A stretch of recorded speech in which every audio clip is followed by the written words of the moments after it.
Scott, before the break, was going to tell us his favorite Tommy Brady story.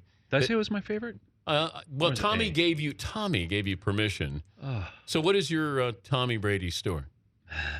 that Tommy gave you permission. That Tommy gave me. Yeah, okay. Yeah. Tom Brady. Well, anyway. The end of the two. I got 3 minutes. I got 3 minutes. Can you pull this off? All right. End of the 2000 season. We're getting ready for the draft for 2001.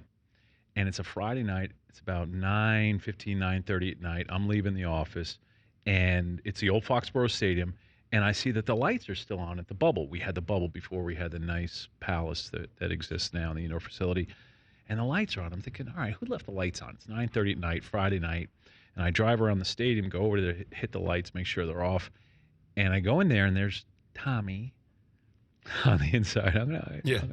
I'm mocking myself now. I know. He's inside by himself, 9:30 on a Friday night, and this is the end of March, beginning of April. The off-season program hadn't even started yet, or it was just getting ready to start.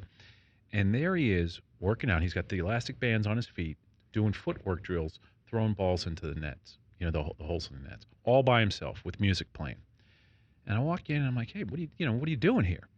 And he goes, well, I just want to get some extra work in. So he was a guy, he thought no one was around, getting extra work on a Friday night, single guy, Boston, and he's there working.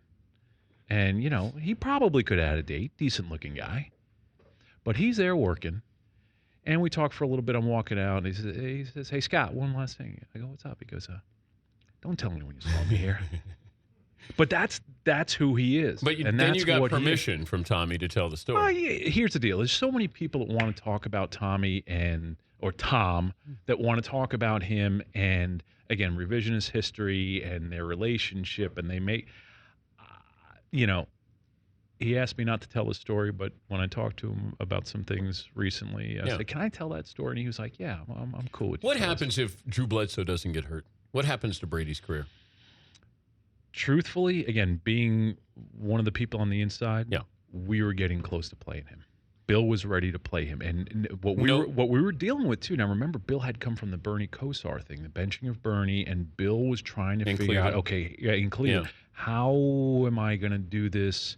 And it was about to happen anyway, and I think it was a matter of Bill trying to sort through how was he going to sell this, because he felt like we had to do something, and that's a true story. That's not revisionist history. I know what Bill wanted to do. The Dan Patrick Show, weekday mornings on Audience.